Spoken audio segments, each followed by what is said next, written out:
Hi, everyone. Hi, everyone. We're two at it. We're out of practice. We're out of practice. Hi, everyone. We're two Idiot NRIs. Greetings from Canada and Happy New Year. It's freezing today, by the way. Minus 10 degrees Celsius. Freezing. But yeah, Happy New Year, everyone. And today we're going to be doing a detailed review of the movie Dhurandhar, which some of you have requested. I've seen it twice. You've seen it once. Yeah. So clearly we thought it was pretty amazing. Yes. And maybe what we'll do is we'll do a quick non-spoiler review for a couple of minutes, and then we'll get into like the spoiler detailed review. Yeah, like chapter by chapter for the movie. Yeah. So non-spoiler review. You want to start? Sure. So I wanted to start with a bit of the background, like what is Dhurandhar? Like a lot of people who don't know are like, oh, that's a strange movie name maybe. So this was, to start off with, it started back with Pakistan's policy of death by 1,000 paper cuts. So this was a policy of Zia-ul-Haq from the, he's originated in the 1970s. So it was to bleed India with 1,000 paper cuts through asymmetric means like terrorist proxies and everything like this. This is a well-known policy, so it always keeps things under the threshold of conventional war, because they started several conventional wars with India and lost all of them. So they pivoted to using terrorist proxies, like LET is a major one. They have several more to carry out cross-border attacks. And the biggest one that most people know about is the Mumbai hotel attack. So this really crossed a threshold where it was like, oh, we can kind of say it was terrorists that did it, but there were clear tapes from their handlers in Karachi, in everywhere else, like deep links to their intelligence, their military. So very clearly, it's a Pakistani policy to do this. Openly a Pakistani policy, but whenever a terrorist attack does happen, they state that it's non-state actors, which now that the Pahalgam attack happened and Operation Sindoor happened, India's policy changed to we're going to consider every attack as an attack by the Pakistan state and not non-state actors. Yeah. Right. So the Mumbai attack really showed how far this was willing to go. So yeah, hundreds dead, many injured. What is Dhurandhar? This is actually open source reporting on what the mission was, because these are all classified.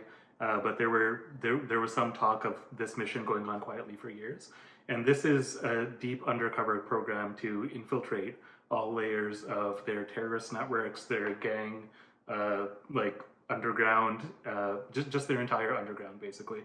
So we have some influence, some levers to pull, one group against each other to like, in the last several years, we're just seeing like all these terrorists, even from 2008, who were living large in Pakistan, just dying, and like people crediting unknown gunmen. But it's not just like if it was one group of like Indian agents going and killing everyone, like they would be caught. Like no matter how good you are, ISI is actually a quite good intel agency, and they would be caught. Here's the truth about India. India has two of the best intelligence services in the world. One of them is the Research and Analysis Wing, which is their foreign collection wing. The other is their internal wing. The problem is that nobody knows about India's intelligence capabilities because 80% of their effort goes into Pakistan. Pakistan also has a super powerful foreign intelligence collection wing called ISI. So RAW in India and ISI in Pakistan are spending almost all of their resources and time on each other. So this is like a network of like many different things going on, and just like the gears turning and being able to kind of influence what we want, and keep these terrorist networks destabilized against each other. A really good policy. It's what you need when you have a neighbor like this, unfortunately. And that's kind of, I just wanted to say what Dhurandhar actually is, because I didn't even know before the movie. And a lot of people are like, oh, that's an interesting name for an indie movie. I've never heard that name before until, and I think in the subtitles, that's how I knew what it was. Like when they said it in the movie, the subtitle said what it was, or maybe they said what it was, and so that's the first time I'd heard of that name. And it was very aptly Koval that masterminded this, right? So yeah, he's featured in the movie under a different name, I think. But Right. yeah. So yeah, just wanted to give the overview. Now we can kind of go into the notes of the movie. Yeah, but like maybe like a very high level non-spoiler review. Like, what did you think of the movie? It was amazing. So like everything from the music was just amazing. So like I've seen all the songs coming up on like all the Instagram reels and everything like that.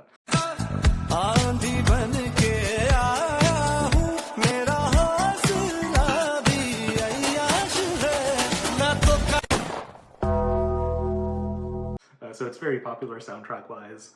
The action was amazing. Some of it was like over the top gore, but I personally, some of the scenes I felt like it was making a point. Like the men in deep undercover in Pakistan who get tortured are actual real men who get tortured for India's sake. And like some of that was showing like how barbaric and brutal this life really is. But the action sequences, apart from the gore, also really good. Like the choreography, amazing. The acting was really, really good. Yeah, directing, everything. Yeah, I like everything. Yeah. Yeah, I thought it was phenomenal. Yeah. Obviously, because I've seen it twice, and I'm like telling everyone I know, whether they're Indian or not, to watch it in theaters, because it's definitely worth it. I haven't been to the theaters before this movie to see like many. It was weird. It was like what are any of these movies on the poster? Yeah. What's Anaconda? Like But like I think like we saw Kashmir Files in theaters. Yeah. And then that's it. Before that, I think it was pre-COVID that I saw like some movies, but this was the first, movie that I've seen in a while in theaters, and boy, was it worth it. It was phenomenal. Like it's an exceptional film.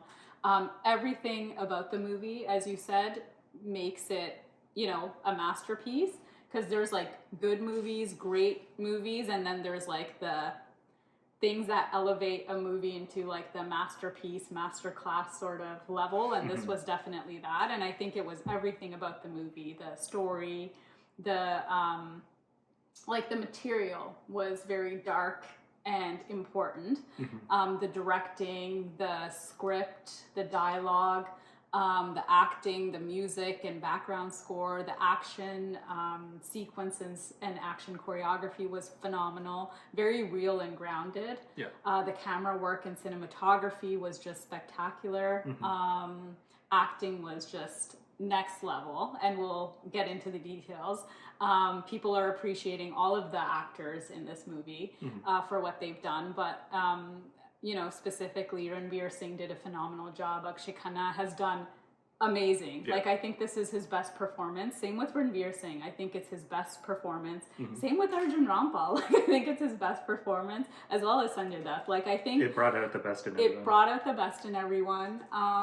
But yeah, everything about this movie was absolutely phenomenal. If you haven't seen it in theaters, what are you doing with your life? Go watch it. Why are you watching this? Why are you watching this? Go. Like you go need to watch see it and then come watch a review of Yes. it. Let's do that. So I think let's end the non-spoiler review there. Yeah, well, just one more thing is it's like top of box office. It's doing amazingly. So 1,200 crore mark globally, which is like it crossed. amazing. I think it was leading even the new Avatar for a while, or I don't know if every week, but like it was at times leading it. And why that's special is because this was a Hindi-only release. It's banned in Pakistan and the Gulf countries where Indian movies tend to do well. And despite that, it's beating all records. So 1,200 crore worldwide. But I think it beat all records. It beat another record. It's the most pirated movie in Pakistan. Oh yeah, yeah, like tens of millions of downloads. But it also, I think it was like the longest running double-digit collection. So like until day 29 or 28, it had double-digit collection. Oh, got it. Yeah. And I think it beat all records. Like. It's the second largest grossing Hindi film. Dangal is the first one, but like that was pre-COVID. And like Amir Khan and not banned anymore. Also I think Disney was the one of the production companies or something. So it Right. was like big, and it was pre-COVID when people really like went to see Yeah. like movies, right? There was like more of that culture. And to see anything like movies. this that like break through, they tend to keep it in theaters longer. So like Right. again, go and see it because it might Yes. not be on home release for a while. Right. And do not watch a camera print of this. Yes, like- please. You have like it is worth paying and going to see in theaters. Yeah. Like that experience of watching it in theaters was well worth it. But yeah, it's it beat all records, and like I said, I think second highest grossing Indian or Hindi film, and it Yeah. beat Jawan and Pathan, which were, guys, they were also spy movies, but you know what they showed? That Indian agent went rogue, and the Indian intelligence agency worked with ISI to to save the day. Right. Like, Yeah. when has that ever happened? So, anyways, thankfully it beat like movies like Jawan and Pathan, and like those movies, like I guess the talk was that there was lots of corporate bookings, which is why like it sort of like inflated how much like it collected and how popular it Right. was. Whereas this was like real ground level popularity. Like you could see it. Yeah, We I saw it. actually don't remember seeing like an ad for it. It was just like everyone was talking about Right, it. yeah. And that's Actually, there Kinda wasn't a lot yeah. of publicity beforehand. Mhm. And so there wasn't a huge PR campaign or anything like that. The actors didn't do like interviews and stuff like that. Yeah. So like it was very like hush hush, but still it did so well. And we went to see it in the second, I think, week that it released, or third. And it was like packed. Yeah. The theater was full. And then I went to see it again in the fourth week, and again it Still was packed. Yeah. And this is in Canada and not like in a big city like Toronto. Yeah. So imagine. And people were Yeah. last minute, but on time. Yeah, on There's like time. all Indians in Yeah, the theater. yeah. Impressive. So, yeah, yeah. it was the first Hindi film to cross 800 crore in India in under a month. Mm-hmm. The second fastest ever Hindi film to hit 500 crore net domestically. Yeah, and Ranveer Singh's biggest movie ever in India. Yes, that's right. Beating Padmavat, which was also huge. That was Yeah. huge. And that was like a Sanjay Leela Bhansali film who's Yeah. already established himself, you know? So, Mhm. anyways, this just broke all records, and there's a reason for it. Yeah. So, Go see it. Go see Yeah. it. Yeah. Like I said, what are you doing? What are you doing? Go see it. Okay. Okay, so let's get into the non-spoiler. Wait, spoiler detailed Spoiler. review. Detailed. Yes. Yeah. So do you want to You go start? ahead. Yeah. We will go through in terms of categories such as, you know, like storytelling, script direction, screenplay, cinematography, all of that. So we'll go through that in detail, and then at the end, once we're wrapping up, we'll also talk about our favorite parts, because there are a lot of really phenomenal Yeah. aspects and parts of this movie that we also wanted to talk about. All right, so maybe we can start with the overall vision and perhaps story and script. Yep. So I thought, you know, this felt very intentional. Like everything about this movie was intentional. It's 3.5 hours long. Which is bold, you know. People have short attention spans, especially, you know, I feel like since COVID, people are always on their phone and stuff. it's And so hard, like yeah. the attention span is very short. But like, so to actually put out a 3.5 hour movie is bold. Wow. And you did not feel it. Like No. sitting through the theater, like when intermission came, we were like, huh? And then when it said last chapter, I was like, no. Yeah. Like, Actually, it was like, Yeah. oh, I could have watched even more, and it was Exactly. 3.5 hours. it was 3.5 hours. I have a hard time now, like honestly, Me watching too. movies at home. It's like, Mhm. oh, like maybe I'll do this other thing. I watch 15 minutes of a movie and then I never Right. finish the movie. Yeah. But like 3.5 hours, and I Right. felt like, oh, that flew by. Like, Exactly. I can't believe this is the end. Right. Yeah.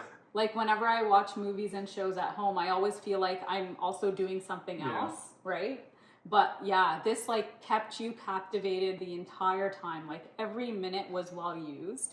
By the way, a lot of people tell us to do shorter content. I know we ramble on for a long time, Yeah. but like we actually like the long form. But like even ours is like half an hour to like at most 50 minutes. Right. So we Yeah. like that kind of content. But we are trying to do more shorts. But Right. it's funny that we're talking about like this, and like even our own audience a lot of times are like, do shorter content. And, like, I know, yeah. I know, but it's hard, especially we have a lot to say about this Yeah. movie because it, it's fantastic. But so like overall, I thought like the vision was very cohesive, like the tone, right, like the look and feel of the movie.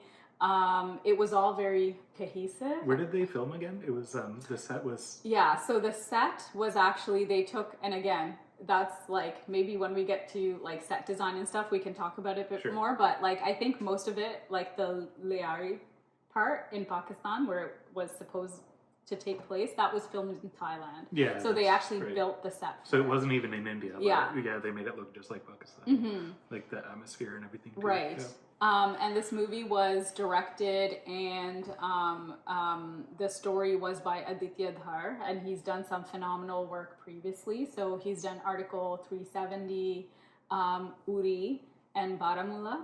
I've seen all of them. I've seen Uri before, like a couple of years ago when it came out, and then after I saw Dhurandhar, I was like, I need to see everything that Aditya Dhar has done, and so I saw Article 370 and Uri, and you really do see, and Baramulla, and you really see the progression of him as a director and a storyteller. Yeah. Like I felt in Uri, for example, like it is very serious, but like this builds on that even more. Like this explores the more like darker psychological thriller sort of area.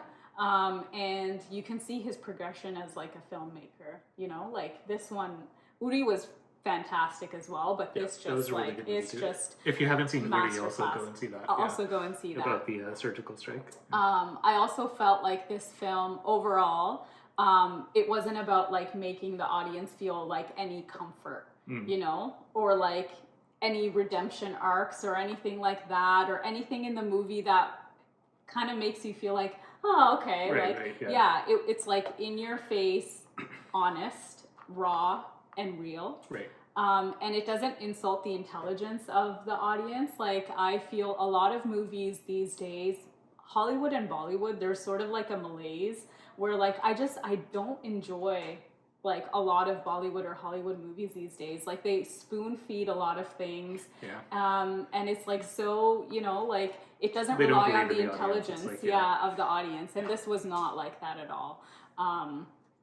In terms of the story, I thought the story was like, it was such a great story. It needed to be told. It was an important subject matter, and Aditya Dhar, he did it justice. How like serious and dark the subject matter was. And it's very densely layered. That's what I really liked about it. I do like espionage, sort of thriller, spy action films, but I do find both in the West and in Indian cinema, like the spy action and thriller genre, like, I don't know, I find like a lot of it has been a miss, and this was just like the new threshold of like, this is how you do espionage. They make it too glamorous a lot of the times, and whereas like the reality is like you're living in a gritty slum somewhere, and, like just infiltrating like a network of people who use mostly poor children that like bring them into these terror networks, right? And you see the worst of humanity, and if you're caught, what's going to happen, right? You're like dead. Your country can't own you, right? You know that going in. And you'll likely get tortured and killed in the country that you're infiltrating. So, like, I just feel that, like you said, like, the glamorization of this is, I mean, it's fine, but, like, I prefer, like, the real sort of gritty type. It's not the real life of, like, a spy that's undercover there. Yeah. Right? I found it really hard. Maybe a lot of you will disagree with me, but I found it hard to sit through like the MI6 movies.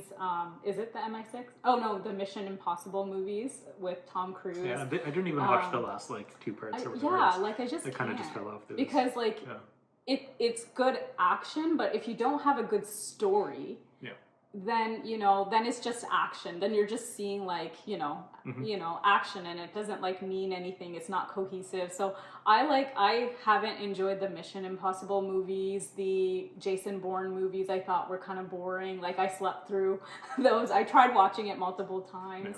Even Zero Dark 30 and Argo. I thought this was better than that, to be honest, because those movies, like, it was good, but I found it was slow and like lagging at times, whereas this, it was so tight. Every minute was well used.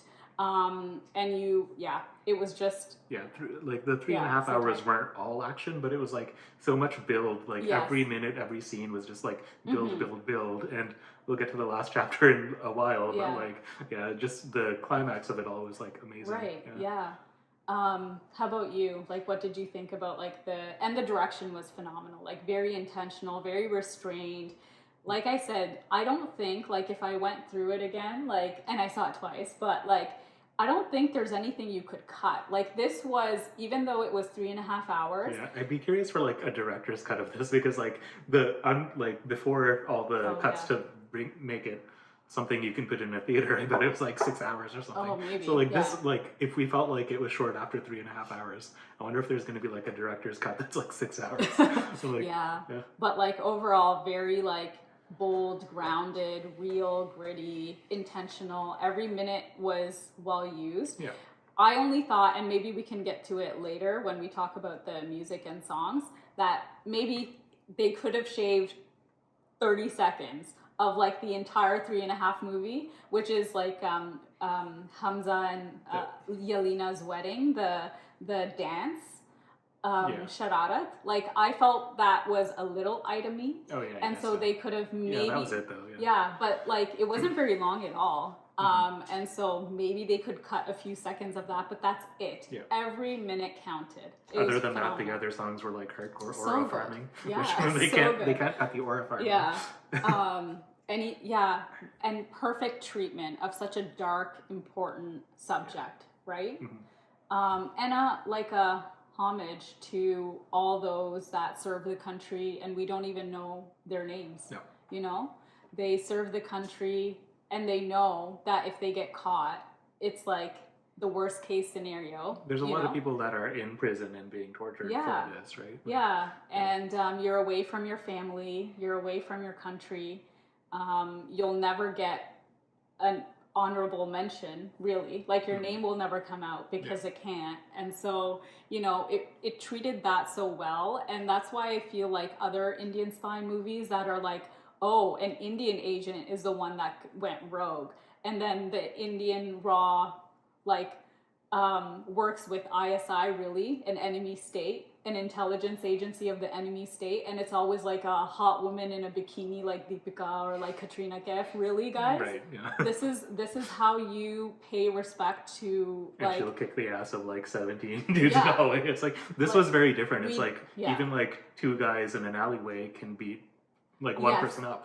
That's reality, right? Exactly. There's no such thing as like one person just running through 50 people. Yeah. So it was very realistic. It was very realistic.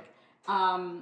And then maybe the last thing I'll say on like the overall story is I'm actually really happy that they filmed, and I didn't know this until right before watching it, that they filmed the full 7 hours of a movie beforehand and broke it into 2 parts. So they've already filmed the second part of Dhurandhar. That was exciting. So which is exciting, yeah. Yeah, it's coming out in March, which is only like 3 months away. Yeah, so not far away. Yeah. Like at the end of the movie, we're like, oh damn, like 3.5 hours, we still wanted more. Right. And then it was like the second trailer. Yeah.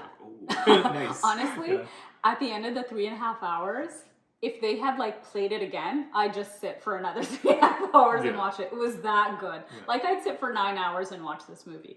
But what I like about the fact that they filmed the first and second part together is that it will be consistent. Like there will be a consistent story. Yeah.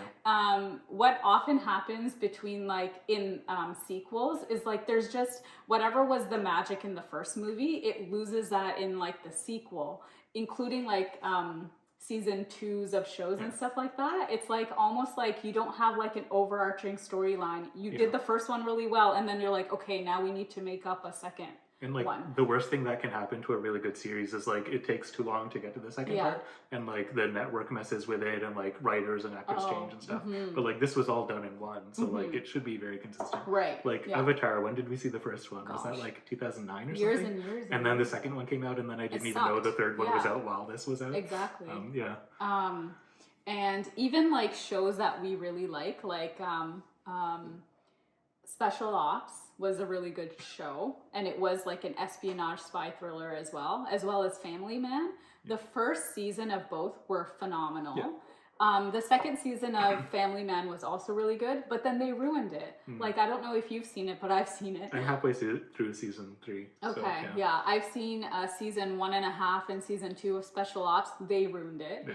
And then I saw season 3 of Family Man. They ruined it. Because in both of them, I don't know who told them to ruin their show by doing this. But again, instead of talking about the real enemies that India has, in both of those shows, Special Ops and Family Man, it's like it's an Indian agent that goes rogue. Guys, stop doing that. Like, when has that happened? How is that respecting our like armed forces and our intelligence agencies and the people who give, you know, putting their lives on the line for the country, and then you're showing them as rogue agents? Like, stop it. You're ruining your show. So anyways, all I'm saying is I'm glad that they filmed it all together, which means that it will be consistent and cohesive, and it will show as like one story arc rather than like, you know, the first one is amazing, the second one comes out a year later and you're like, huh? Like, how did they? 3 months it will be very fresh in everyone's mind. So So maybe in the next section we can talk about dialogue, screenplay.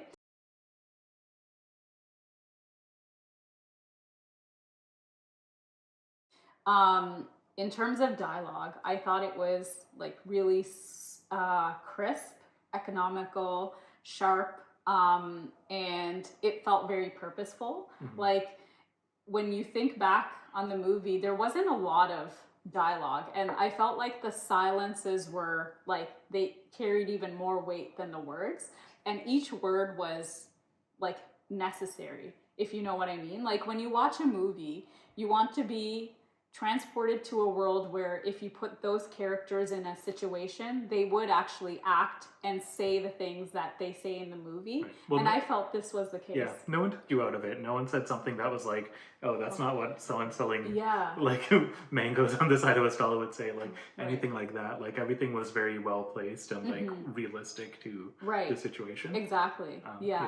No, that's, exactly. And I felt like dialogue, but everything else, as you said, nothing took you out of the movie. Like, you were transported into this world and you were in it for like the 3.5 hours.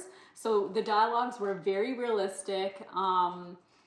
You know, it did include a lot of like slang and swear words and stuff like that, but like this was like the genre and the subject matter almost, right? Like, it's a spy infiltrating gangs in Liari, Pakistan, and the underworld. So you expect this kind of language and like the swearing and like the slang and stuff like that. So very realistic, and like I said, every word felt the few times important. it did deliberately take you out of the movie was like to show the real thing. So it did clip out of the world of the movie to just play straight up the real life dialogues of the handlers of the terrorists in the 2008 Mumbai hotel attack, and things like that, just to make a point that yes, this is a movie, but we're also talking about the real thing, and this is the point. But yeah, other than that, like, all of the dialogue very well placed, very realistic. Exactly. Yeah. And like I said, you know, not overly I guess superfluous or anything like that. Like, sometimes you watch movies and you're like, no one would say that. Yeah. Like, no one would say that in this situation. Like, why? But it was so real. And the dialogue was really well done. Like, it was beautiful. And then in terms of the screenplay, I think that's very linked to like the directing and like the script and all of that. But like the pacing was great. Like, it didn't lag any point in the film. It didn't lag. Some films, you know, like the beginning is great, the ending may be great, but then it lags in the middle. I felt this was just perfect. Like the pacing was great, very intentional, very tight. I also thought, I don't know what you feel, and I know we're like, I don't know, a little all over the place, but this could have been a show because it's done in chapters and like there's so much to explore. Like it's very content and detail dense. It's based on real events, and so you know they could have done it as a show. And I was thinking about this, I was like, it would be a good show, but then I felt like it wouldn't give you that punch that it gives you to pack it in 3.5 hours and do a theatrical release. Yeah. Like, we are getting like 7 hours of this movie, so that is kind of like a whole season of a show. Like, maybe they could also spin off and do like TV shows based on if it's this popular. But that's cool. true. Yeah. So, anyways, that's what I thought. And overall, Aditya Dhar, as like the director, story writer, has done a phenomenal job. Like, very confident, and he's so young. Like, how old is he? I don't know, but he looks young. But like, and then everything he's done is exceptional. Like, I'm just amazed at, and he's married to, what's her name? Yami Gautam. Anyways, she was in Article 370. Yeah, he's so young and he's done exceptional work, like Article 370, Uri, Baramulla, and now this, I think, is the crowning jewel of his work. Anyways. And I also felt like the tone and atmosphere, like it was just perfect. Like even the tone and the colors, it was like unsaturated, so it was very like just realistic and gritty. Yeah, like down to earth. Yeah. Exactly. Yeah. So, okay, shall we talk about acting and performances next? Do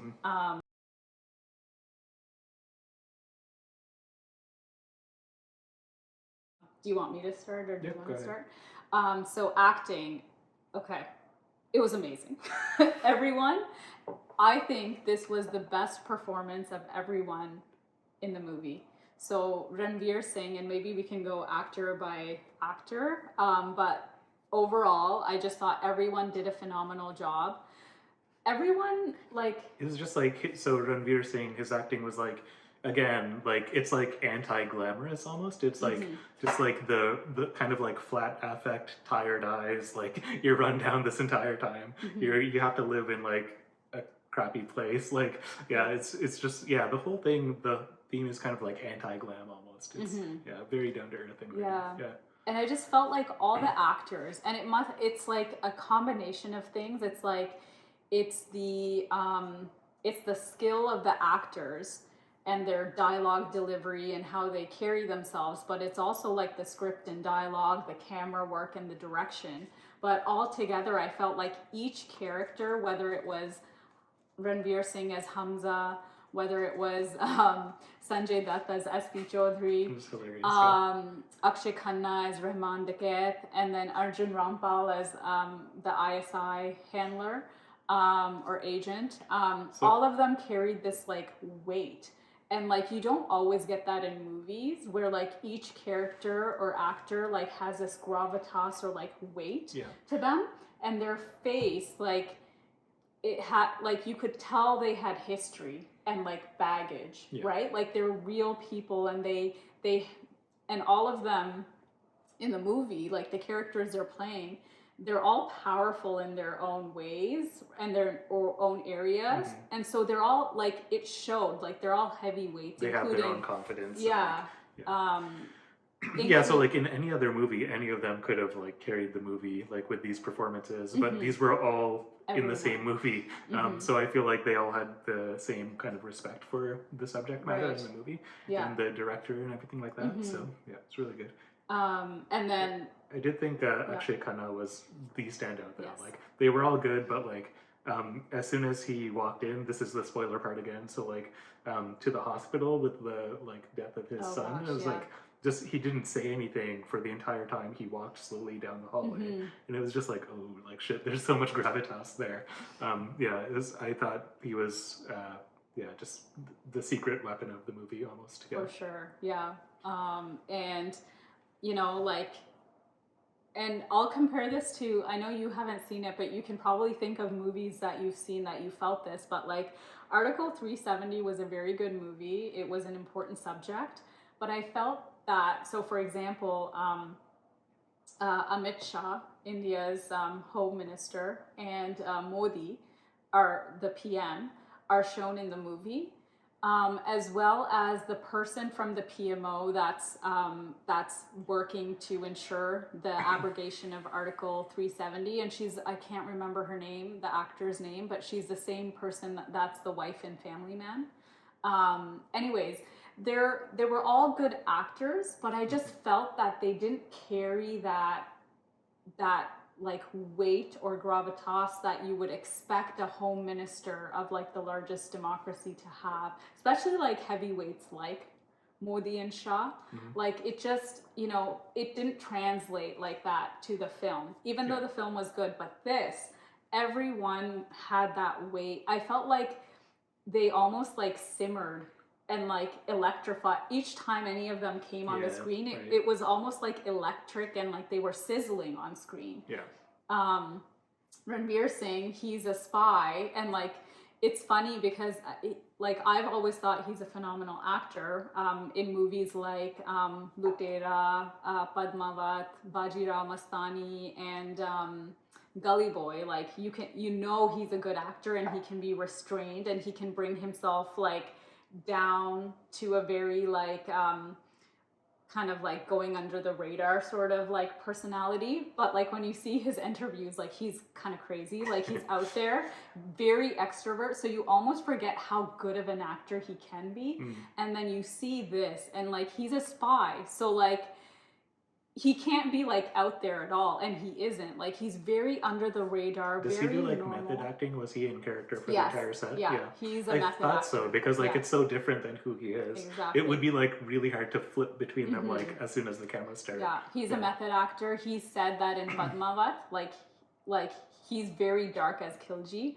He's pure evil in that movie, right? And he was like, it really like spilled over to like his life because he stayed in character for that. But so he became evil. Yeah, but like he did such a good job, and like he was so under the radar, but you knew there was like this simmering like rage, or and you could also like by his expression you could see the simmering rage when it was at appropriate parts of the movies, like when he's watching the 26/11 terror attack happen, etc. Or so when like the undercover Indian side is in Pakistan watching them celebrate it and having to celebrate it with them. Exactly. So like the duality of being devastated by it, but having to act like you're okay. Right. And you can see that, like you can see him having to like dial it back and like not react, but like you can see in his eyes the reaction, like the simmering rage. And you can also see like the mission. Like, this is like multi-year mission, and you're living that sort of lifestyle, like, but you can see that mission in his eyes, like that he's doing something for the country. So like he was very under the radar. I think he played it perfectly. I think this is the best I've seen of Ranveer Singh, and I don't think anyone else in the industry could have done this role justice. There's a lot of good actors, but I think like it had to be Ranveer Singh. Like he was so good. And like I find he's also like a shapeshifter. Like his face changes, his whole like aura changes based on the character, and that's what you want. Like you did not see Ranveer Singh when you were watching the movie, you just saw Hamza, like his character. And everything, I know he got like super like jacked for this role, but like also his face, I feel like his face is the type where like it just changes based on the role. He went to the aura farm. Yeah, it was just great. Yeah. As you said, Akshay Khanna was phenomenal. Yeah. He was like he was just amazing. Every scene that he came like on screen, like you all wanted to cheer, like he was just so good.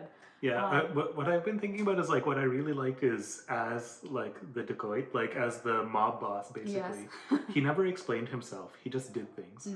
Like he would, like someone would say something to him, he'd kind of look a little angry, but he never explained himself, and that's completely in character for someone who is that important, like sort of the leader of the de facto leader of the Baloch people at that time, who were underrepresented and still are, and like kind of the mob boss of that like tribe basically. So yeah, that he never explained himself. He would just like go and respond, right? Yeah, and I actually really like that. I do not like when directors spoon feed you things. Like, you know, they're explaining every little thing. It's like, just leave it to the intelligence. And now I will explain all of my master plan. Yeah, like I like, really don't like when they do that. Also, like when Rahman Dakayt is getting revenge for his son's death. Like, again, no explanation of how they planned everything, but it just shows the revenge on like multiple people, how they take out the other gang, and it was done so well, and that's what you need to see, right? It's like a man of action, right? It's like why would a criminal mastermind ever like stop and like explain this is my entire plan? It just makes no sense in like movies like 007 and stuff like that. Like that's always the kind of thing. But this was much more realistic to like what he would be. Right. And like he was so justified in his own like mind, right? Like what he was doing was right according to him, and like I completely bought into him as Rahman Dakayt. Like, he was just phenomenal, his expressions, everything. Like you said, that scene at the hospital when his son dies, like the tears and like he's like lighting his cigarette. It's just every scene he was spectacular. Madhavan as Ajit Doval, I thought he was so great, so restrained. Again, Doval is a dangerous, intelligent heavyweight in India. We should talk about the intro of the movie then, right? So like it started with Doval and like the Air Kabul hijacking, and just seeing that, like seeing some of the civilians murdered, and like just his response to it, like kind of kickstarted this entire project and mission. Just again, like if you're in that position, you're just not flying off the handle and like freaking out all the time. It's like you have to see this, your countrymen like brutally murdered right in front of you, but you're still responding in a tactical, intelligent way, and not just like flying off the handle. Right. Exactly. It was never. I think none of the performances were ever over the top, even slightly into like unrealistic. Like it was very real.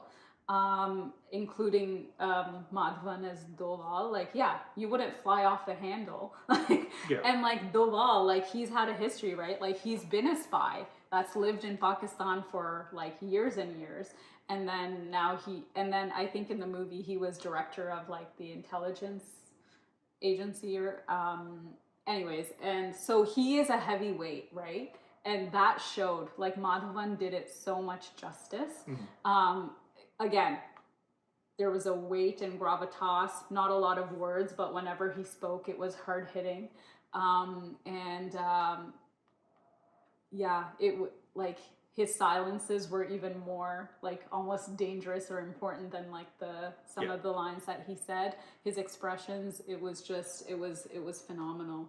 I think that's consistent with everyone almost, because like you said, these are all like top level people, like either a mafia boss or like head of intelligence or like an undercover agent, and they're just not, all of them are just like, you don't need to explain every single thing you're doing, you just need to get the thing done. So that was kind of interesting. It was like a certain maturity to all of it put together.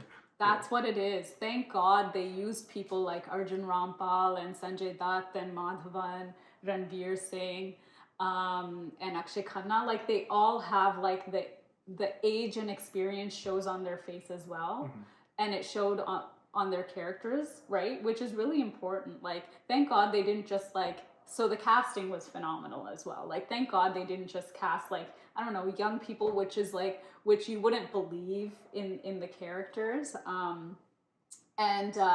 You know, like Madhavan as Doval, as you said, he has to watch his countrymen die, and based on like the government not always responding in the way that he would like, but he's in it for the long run, and so he doesn't just like, you know, he doesn't fly off the handle. Like he has to have that restraint and like his eye on like the long goal almost, and you see that in the movie. It's not explained to you, you just see it because of the delivery of how he acted, right? So I thought it was phenomenal. Arjun Rampal, like I feel like a lot of actors were wasted in the 90s and early 2000s. Like there weren't a lot They of weren't, like good content. especially the ones that weren't glamorous, because it Yeah. was all like this like over the top bubbly like bubblegum colors, like Yeah. family movies and stuff like Right. that. Yeah. So like a lot of people like Akshay Khanna, who are not that glamorous, were like Wasted. yeah, Yeah. sidelined, and Exactly. then like their performances are really coming in now Yeah. with this. Yeah. Right. Like Arjun Rampal, he was just always known as like the most attractive person on earth or whatever, right? Like just known for his like good looks. But like he was like a monster How in this horrible movie. to be so known for your good looks. No, I would it's hate good, that so but much. like Yeah. I feel like his like Yeah. only to be Yeah, known for that, yeah, like yeah. his talent as an actor was wasted until this movie. Yeah. Like in this movie, I was like, wow, like he can act. Like there's one scene where Rahman Dikat comes, like, and they're all meeting together, and then Rahman Dikat is like, and I'll say it in English because my Hindi is, you know, I have an accent. So, but he says like, don't what's it called? Don't go back on a word that you give to me. Like, don't go back on your word, because like if I give you death, it's going to be very brutal. And then Arjun Rampal does a little laugh and then agrees. Like it was just even like a small thing like that. Like he did it so well. Like he was scary in the movie, right? Like you feel it. So he did well. Sanjay Dutt, like I thought he did really well too, as SP Chaudhary. Like again, he carried that weight. Like even when he's like looking, you know, but not saying anything, I think he did really well. A lot of the funny parts were his like, intro was yeah. hilarious. Yeah. And like it wasn't out of place. Like the way he delivered those dialogues or like that circumstance, which was funny, like it gave comedic relief to an otherwise very dark and heavy movie, but it was really well placed. Like it felt like, yeah, that character in this world and situation would say that. So like his intro when like he shoots the guy and then he's going to shoot the other one and he's like, yeah, you know, He shoots him in the leg. Like, wait here, I'll get you later. And then he like kind of sits down with him and explains his life story. And it's like, why are you explaining so much? It's so You're good. about to shoot him. It was so good. And then the end scene where he shoots Rahman Dikat in the neck and he's like, ungli dalo, and so he doesn't die fast. Yeah. It's so good. Because he promised that he would bring him to the city alive. So like Sanjay Dutt did a phenomenal job as well. And then I'll just say, I think his name is Rakesh Bedi, but like that slimy politician, he's apparently like a theater actor, so he did really well too. Like he was such a typical politician, you know, he's just going one way and the other, and like wherever the wind blows. Yeah. And like even the girl, I think her name is Sara Arjun. She's like a child actor. But this was her like first big like role. She did really well. You know, she's a young girl, and like initially I was like, oh, I hope they don't just put like a random love story just for the sake of it. But like even this was important, right? It was towards like the whole spy stuff and infiltration. Like he's it wasn't just a random like love story, like oh, and they lived happily ever after. Yeah, like he's honey tracking her, right? Like he, and that's why he like targeted someone so young, is because you can mold them and you can like influence and manipulate them more. And like I guess I realized that when like there's a scene where he hugs her and he's smiling, but as soon as she can't see his face, like it just he's just dark. Yeah. And then also he used her to get to her dad, right? So like even that was critical. Like you couldn't just take out that angle, because as a spy, he's going to use everything in his like everything he can use to fulfill his aim, right? Like it's almost like the means or the ends justify the means. So he's going to use everything at his disposal to almost hollow out this whole nexus, like this terror nexus of like gangs and like the counterfeit like currency, the weapons, the politicians, like the ISI, like this entire nexus. Like his job is to like go in there and almost like do as much damage without getting caught. So anyways, so she did well as well. So I thought all of the acting was just phenomenal. And again, that's their talent. but it's also like the direction as well as the script, right? Yeah, you can only do so much with horrible dialogue or exactly. a horrible script or directing. And talk about cinematography and camera work.